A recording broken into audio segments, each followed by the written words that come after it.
Hey guys, welcome to another tier ranking. Welcome to my tier ranking for Jodie Foster's movies. Jodie Foster is a sensational actress. If you would have actually asked me, if you asked me who's my favorite actress of all time or one of my favorite actresses, I would probably put Jodie Foster in the top five easily. Like she's right there with like Katharine Hepburn, Audrey Hepburn, Jessica Chastain and stuff, and many others. Ava Gardner, Julie Andrews.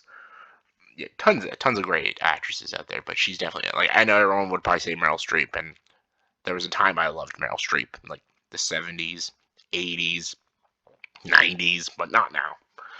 But Jodie Foster is even in a bad movie, she's remarkable. Like I think she is just one of the great actresses, and I'm excited to do a tier ranking for Jodie Foster because she just had her new movie Naiad come out. It's on Netflix now. Just watched it. I'll give you my quick little thoughts on it in this ranking video. I won't do a whole video on that. I'll probably do maybe a quick movie reviews, but I don't know. I haven't seen every one of her films. Apparently, I only see the good ones. I've seen some like weaker films. There's no F tier because I've never seen a Jodie Foster movie that's like complete utter shit. Out of all the films I've seen her in, they're either fucking great, pretty decent, or just kind of forgettable and just eh. So let's just get to it. We're starting off already with a banger with Taxi Driver, which is the easy S tier. Taxi Driver is just one of the great films, one of Martin Scorsese's best. De Niro really does make the movie as Travis Bickle. He is fucking awesome. But Jodie Foster, as a very young, I think she's like only like 12, 13 in this movie, and she really holds her own in this movie. So does Harvey Keitel's good too, but like in a movie directed by Martin Scorsese starring De Niro, Jodie Foster holds her own, and it really cemented her as like a really great actress. And we were we knew, I bet people in the 70s knew they were going to expect fantastic things from Jodie Foster. She also did Alice Doesn't Live Here Anymore, which is also a very good movie. And again, a very young performance by Jodie Foster, and she again crushes it. She was doing really good with the Scorsese films. The Manchurian. The Manchurian was okay for me. It was a kind of cool crime conspiracy theory film. Jodie Foster again knocks it out of the park, but definitely a film I thought was just kind of forgettable. Not a bad movie, just forgettable. Then we have Inside Man, which I think is great. Heavy hitters in this movie with Denzel Washington and Clive Owen and Christopher Plummer and Willem Dafoe. But Jodie Foster's great too. Jodie Foster plays more like a villain role in this movie. She's like a negotiator that wants to like talk Clive Owen down from robbing the bank because she wants something because she works for Christopher Plummer. And man, it's cool to see Jodie Foster in a movie like this where she's like this very cunning, manipulative, just bitch of a character, and she plays it very well. The movie itself is awesome. It's a great bank robbing movie, but Jodie Foster kills it. Panic Room. Panic Room's another really great movie. I'll go B. It's like a B plus. It has its moments. It's kind of slow. There's moments that I don't really care for, but Jodie Foster and Kristen Stewart. I love the villains the most more actually in the movie. I was actually rooting for Forrest Whitaker and Jared Leto and the other guy to win, but it's a good movie. It's a good movie. Nims Island. See, this is a great example of just generic, forgettable. Who the fuck remembers Nims Island? I remember I rented this from Blockbuster when it came out. Completely generic, forgettable, and I'm like, what was the point? And I'm like, oh yeah, Jodie Foster and Gerard Butler in it. Cool. Same with the Brave one. I was really excited for the Brave one. I really wanted to enjoy it. Like it was like a really personal story. It almost feel like almost like a spiritual sequel of The Accused, but it was really bland. Jodie Foster is what saves it from being just a really boring, bland, forgettable crap. She saves it. Thank God for Jodie Foster. Maverick. I enjoy Maverick a lot. It's a fun Mel Gibson movie. Jodie Foster is really great as a love interest. Great cowboy western poker movie. Such a good time. Silence of the Lambs. This is her greatest performance ever. Clarice Starling. This movie is just amazing. It's one of the greatest psychological thrillers ever made. It's one of the great Best Picture winners. Anthony Hopkins as Hannibal Lecter is fucking awesome. But I think she is better than Anthony Hopkins because the movie is all her. The movie falls apart if she is not good.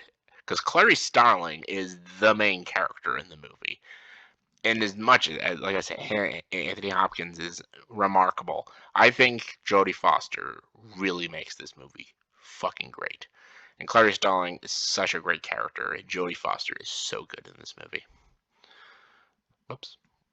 The Beaver. I think The Beaver is very underrated. Jodie Foster directs this movie, actually, and she co-stars with one of her best friends, Mel Gibson. Really great movie, really great psychological comedy movie about a guy having a breakdown and having to talk through a puppet beaver to his family. It's an interesting and weird, unique movie, but I liked it. Carnage, based off the play. This is a kind of a cool little one setup. It's very stage play-esque. It's just about four parents discussing how to discipline their two boys because the two boys got into a fight at school, and these parents are trying to sort it out. It's like these like rich, pompous parents, and then there's these two parents that are just more middle-class parents. It says John C. Reilly, Christoph Waltz, Kate Winslet, Jodie Foster, all really good. Elysium is a B too. I actually really like Elysium. Actually, this is the only negative I'll say about Jodie Foster. I just said Jodie Foster is amazing and everything. I take it back. This is the only role that I did not like her in. I think this movie's good despite of her, actually. I actually really enjoy Elysium. It's my favorite movie directed by Neil Blomkamp. I think this movie's better than District 9. But Jodie Foster's performance was very off, and I just didn't like her character, and I just didn't like her in it. But I still enjoy the movie, so I'll still put it at the B tier. Freaky Friday, another classic. That's a good one. Freaky Friday is really enjoyable. I almost like the remake a little more, but I still enjoy the original Disney classic. Flight Plan is underrated. Actually, I think this movie gets a little too much hate. I actually really enjoy this movie about this girl who goes on this plane and her daughter's missing and no one believes she even had a daughter and they think she's just having a breakdown. Really cool thriller. Nell is not great. She's great in this movie. Jodie Foster is fantastic. Liam Neeson's good too. This is just a great example of like really good performances, but just really basic, generic, formulaic storytelling about this girl who's like mentally not okay because she was raised in the wilderness. She doesn't know what like real life is, what the world is like, and stuff. It's a bit manipulative and it's a little cheesy, but it's worth the watch for Jodie Foster. Contact, awesome movie. I have always enjoyed Contact. I think Zemeckis, this is one of his hidden gems. Her McConaughey is great. It's a great alien movie and a communication movie. Super good movie. Anna and the King, not very good. Again, she and Chow Yun-fat, they try their best, just not very good. It's not shit, it's not very good. Catch Fire, it's okay. It's an okay thriller. Summersby's pretty good. Hold on a second. Fucking, what is happening? Okay. Summersby's okay. It's like a legal drama with her and Richard Gere. It's okay. And then I'm gonna talk about Naiad. Naiad is a B tier. I actually really enjoyed Naiad. I thought her and Annette Bening did a very good job telling the story about this girl doing this like huge swim to Cuba to Florida. I thought Jodie Foster actually was the best. I thought Annette Bening was good too, but Jodie Foster for me was my favorite. It was good. I enjoyed it.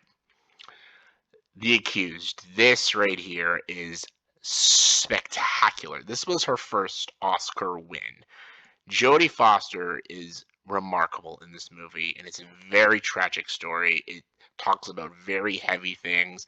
I won't go too much into detail about it. It's probably best to go into this movie not knowing anything about it, but Jodie Foster is amazing, and my God, you feel so bad for her, but you also start rooting for her when she does some of the crazy stuff, which I love. All right, how do I sort these three? These are all amazing movies. I'm gonna go Silence of the Lambs, even though I think Taxi Driver is a better movie than The Accused. Jodie Foster is just so much better in it, so I'll go Silence of the Lambs, Accused, Taxi Driver. For the A tier, easily Contact, then Inside Man, then Alice Doesn't Live Here Anymore. For the B tier, I'm gonna go Naiad. Actually, I'll put that at the top with Maverick, then the Beaver, then Panic Room, then Carnage. I'll put Elysium at the end. For the C tier, I'll go Summersby, Materium, Catch Fire, Nell, and I'll go Nims Island at the end. So there we go. That was my tier ranking for Mrs. Jodie Foster. Love her, great actress. Go check out Naiads on Netflix right now, and let me know in the comments below what is your favorite and least favorite Jodie Foster film. Comment below, let me know. And as always, for this video, please like, subscribe to this channel, and join the dark side.